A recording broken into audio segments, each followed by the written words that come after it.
I'd just like to say a huge thank you to everyone on behalf of FansBet that have contributed to the Giving Back programme. Your support is hugely appreciated, and we can guarantee that it will go exactly where you think it should go, and that's to some deserving cause. All the best, thanks very much, and your support is greatly appreciated. Okay, so we got some questions sent in by some of our fan partners that have been eager to ask you a few questions of their own. This is from the Anfield chat, and they've asked, what are your thoughts on Steven Gerrard's achievement as manager, having recently won the title with Rangers, and could he eventually take over as a Liverpool boss in future? I think his achievements have been fantastic. I think he was doing a really good job down at the academy with some of the kids, and obviously you get the flavour for it. And Rangers were, I mean, he wasn't inexperienced, but he never had the mileage at any other club for them to judge. So they judged him as a person, and from the footballing side when he played, and also the work he was doing in the academy. And it was a brave decision for them. I always thought Stephen was going to be a really good coach, manager, whatever you want to call it, but certainly the managerial side, he's got a presence about him, and he's got a great deal of knowledge. He always spoke well on television, and I thought that when he get in the managerial stint, he would do a fantastic job. And the people at Rangers had been, I mean, they'd lost, they'd been relegated down about 2 or 3 divisions and fought their way back up. And the first season he went in, made a huge difference. Second, improvement again. And this year, they've just done fantastically well. So Stephen has done a great job there. He's got a great deal of support around about him with Gary Mack for Liverpool, Bealey for Liverpool, and a couple of other boys, even the club doctors up there at Rangers now, working with him. So he's got real secure people round about him, and he's got a great relationship with the board up there. So everything looks really good for him. All the success that he had this year he deserved, because he is a really good, knowledgeable footballing person, and he comes across really well in television. So the presentation side of it, which is important nowadays on television, is brilliant. And the footballing knowledge and people around about him, it's been a really good case for him. Will he ever come back to Liverpool? Listen, Liverpool's always played a huge part in his life, and I don't think it's any different now. And if Liverpool had a need to ask Stephen to do something, I'm sure he would consider it. But I don't think, unless something drastic happens here, I don't think it's going to be tomorrow, is it? Yeah, you hope not. But he's certainly got the right credentials to be a Liverpool manager. Okay, we're talking to Liverpool managers. The Anfield chat always also ask you, many people remark about the similarities between Jurgen Klopp and Bill Shankly. Do you feel that's a fair comparison? I think there are comparisons, obviously the accent though. But for me, I think Jurgen's fantastic. The way that the success that he's had, he shares around about everybody, appreciates everybody, gives everybody the credit that they deserve for doing the job well, because if they don't do their job well in every department, you're not going to have success. So I think that's a huge thing, and Shanks had it as well. Shanks could share out the plaudits to his staff and everybody else, and also the two of them relate brilliantly to the public. So I think the football club at Liverpool is hugely important that they have a good relationship with the community, and through Shanks and also through Jurgen, I think that's how it's turned out, and the both of them have similarities, but they're also their own selves as well. Okay, so the Spy and Cop, they've sent you a couple of questions, and the first one is, do you have a favourite ever goal for Liverpool? Well, you've got a fair few to choose from, admittedly. No, not really. The European Cup goal, because I always wanted to have a European trophy, I play in a European final, and to do that in the first year was important. That no the goal, but the goal ends up winning the game. If Davy Fairclough had booted it in when it was going to cross the goals, by the way, made no difference whatsoever to me, because I was getting the winner's medal at the end of the game. That was Wembley, Bruges, yeah. So that's probably, and it must have been that or something, either that or Chelsea, because the goal at Wembley against Bruges, I actually jumped to advertising boards after I scored, and you didn't fancy doing that at Chelsea, huh? No, I didn't see the advertising boards, but that tells you that I must have been excited and pleased about it. So I'd pick that one, but then Chelsea was Chelsea famously to win the league and the double ultimately. So well, we won the league. That goal was a goal on the day that won us the league, but that wasn't what won us the league. We won us the league because of the contribution of everybody else. So I just happened to score both the goals, and somebody's got to score them. And for me, it didn't matter who scored them. It just mattered at the end of the day that you got your reward for it, either points or trophies. So the Spartan Cop also ask, they say you signed some terrific players in your time as Reds boss, but who would you consider to be your best signing as Liverpool manager? Or can you give us an answer to that question? No, I wouldn't. I don't know. I honestly don't know who the best signing would be. I mean, you could. There's a few. There must be a fair few there that you can choose from. Yeah, and the success was there. So it's no. Some players that you sign get greater credit. It's like anything in a team. People get greater credit. The people take them more to their heart than some others. But no, I wouldn't like to pinpoint one and say that was hugely important. As I say, everybody's important, and not every person that you sign turns out to be at Liverpool for as long as you would like, or make the contribution either you or they would like. So you get one or two right, but you also get them wrong. So Cop Ice have sent in a couple of questions for you. The first one was there anyone who inspired you to become the player you turned out to be? Well, I think everybody that starts off in life gets their inspiration for their dad. I mean, it was my dad that took me to the football first and foremost. The dad who encouraged me. When you come back for the match, he'd take the ball out and have a kick about in the back garden with you. He'd with the works car, he'd drive you to where you were playing for the school, or where you were playing that after playing for the school, you go and play for your amateur side in the afternoon. So I think it comes, the first people that you meet are your parents, so they guide you in the right direction. But for me, everybody that's come across us has made a contribution, and that doesn't mean to say it's always been favourable. Sometimes it's bad, so you learn some bad things and things that aren't right. And if you're going to go on in life and have longevity, you're going to have to look at what was wrong and assess what was wrong, and it's still an education. So the people who I've been involved with, like Big Jockstein and Bob Paisley, and the people at Liverpool have been fantastic. Okay, so Cop Ice also ask you played alongside some Liverpool greats, but which ones did you enjoy playing with the most? Another tricky one, but I think it's more important to ask who they enjoy playing with. I enjoy playing with anybody. As long as I got a game, I was okay. There's never been anybody that we've played with that's no giving everything they've got.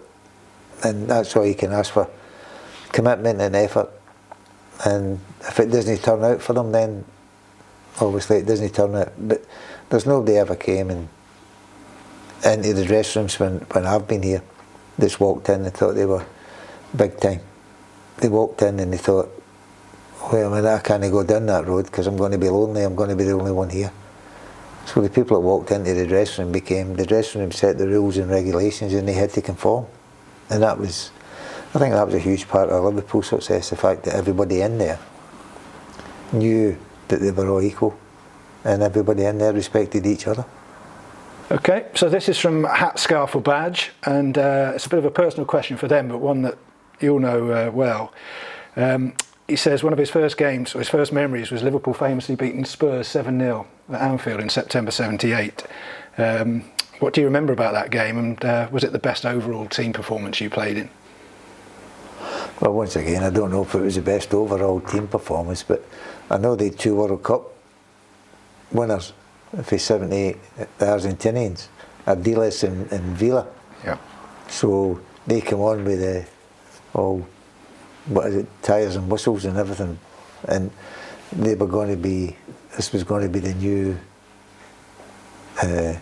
successful side in England, and we beat them 7. Yeah. And the most memorable thing about that day was the 7th goal in the last minute. They had a corner and Terry Mike was on the goal post defending it. We've headed it out. There's been 1 pass, 2 passes across, and Terry Mike has run the full length of the pitch and headed in the 7th at the Annie Road end. Mm. So for me, it was. I think the boys maybe were a wee bit wound up that they were coming up with the belts and whistles and we're going to do it. We've got the 2 Argentinian World Cup players. Well, they did win the World Cup, deservedly so, but they still get beat 7-0. I think that just gave the boys a wee bit of an edge to it. Fair enough. They also ask, do you have a favourite game as a player or manager for the Reds? Again, a lot to choose from, but anything stand out particularly other than that one? No, I think maybe make my debut at Anfield against Newcastle. Tuesday night, it was the second game of the season. We'd drawn 1 each at Middlesbrough, and to get the welcome I received from the supporters was hugely comforting for me. And then Ray Kennedy knocked one through, and then I know he had scored. So at the Cop as well. So he got off to a good start. Was important, but I think the reception he gave us was I was really grateful for, and it really helped you to get the belief that they trusted you. Mm. And they also ask, and this isn't necessarily a player you've played with, but I mean, is there a greatest player you've ever seen in your lifetime that you could name? Probably Pele. Yeah, simple one. Aye, simple one and easy to say. Okay, so read all over the land, Liverpool fans have asked you, how different did you find managing the club when you came back in 2011 to when you were manager in the mid-80s? Well, the world moves on, then it moves forward. It was disappointing for me that Roy Hodgson was such a really good fella and gentleman got removed for his job, but if you're not getting results, you know you're going to be removed. And they asked me if I would come back. Of course I'm going to come back. I'm not going to get any other answer. But the situation changes throughout life, isn't it? It progresses. That was, what, 10 years or something since I'd left and came back in, something like that. And then the world's changing, isn't it? The political correctness was coming in, and this is the do's and don'ts, and you can't do this, you can't do that. It didn't stop you playing football, but I mean, you had to manage a wee bit differently. And because the kids had grown up, they'd been kids when you'd been there before, and they grow up, they're adults, they're expected to be treated the way they've been brought up. You just have to conform, or you don't get anywhere. But when we come into the dressing room, it was a really good dressing room as well. And it was a surprise to me that they couldn't get results. So we've got a question from View of the Cop here, and they say, what would you say is your proudest achievement in your footballing career? Proud. Well, how do you define proud? I don't know how you define it. You get pride in everything that you've done if it's successful, don't you? I just think that I've been fortunate enough to be successful in a lot of occasions. So any success that you get makes you feel proud. I think away for the football, but still inclusive of the football, was, I think, the proudest moment that I've had at Liverpool Football Club was the way the club and everybody got together after Hillsborough in '89. And that takes it away for football. Football was putting the the back burner for that, and rightly so. And I think that's been one of the highlights of how the club cope with it. It probably make it as proud as anything that you've won on the pitch. Yeah, that's very fair.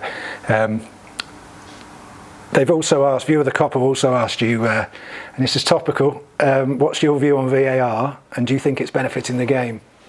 No, I think VAR is helpful. I mean, the VAR doesn't give you the answer. It gives you a view of what the decision is you've got to make. So it still comes down to human error. And I think they've got to like top and tail it a wee bit. I don't know how you can judge somebody by an armpit, and I don't think the technical quality, the equipment that they're using is accurate enough to be definitive enough by small margins when something's a moving part. So I think it could be helpful. I think it is helpful, and I think everybody's going to get the benefit or face the wrath with VAR. But at least they've got an idea of what's happened. They've got a chance to go and have a look. They've got a chance to make their mind and make a decision right. And as long as the referees don't think that they've been spied upon, or as long as they take it in the way that it's supposed to be implemented, to try and get it as correct as we possibly can and get the decisions as right as they possibly can, then I think it has a role to play. So the Anfield Press, they ask you, it's been a difficult season for the Reds, the second half of it particularly. If you were in charge, would you do anything differently as manager of Liverpool? Well, the guy in charge is a guy who everybody wants to be in charge. So it's outrageous to even contemplate me being in charge instead of Jurgen. So I just think that sometimes it's harder to continue the success than it is to have a success. And if there's anybody you want to be in charge of the football club right at this particular moment in time, it's Jurgen. And they ask, the Anfield Press, they also ask you, if you could play up front with any one of the current front three at Liverpool, who would it be and why? Nah, I couldn't. No, it's 70 years of age. You can't play up front with anybody, can you? I think you'd still give him a... No, you need one of the motorbike things on the pitch if I was wanting to play. No, I think the three of them have been fantastic in the main for us. And although things aren't going so well this year, I think Mo's still up there with the top goal scorers in the Premier League. Sadio's been fantastic for us since he came. And Bobby's, you just have a look at what he did at Leicester, the touch he had, the control he had of the ball, he just lay it, and Mo finishes it brilliantly. I mean, the three of them are good enough for themselves, so they don't need anybody to come in and play with or instead of. Especially not a 70-year-old man. No, geriatric.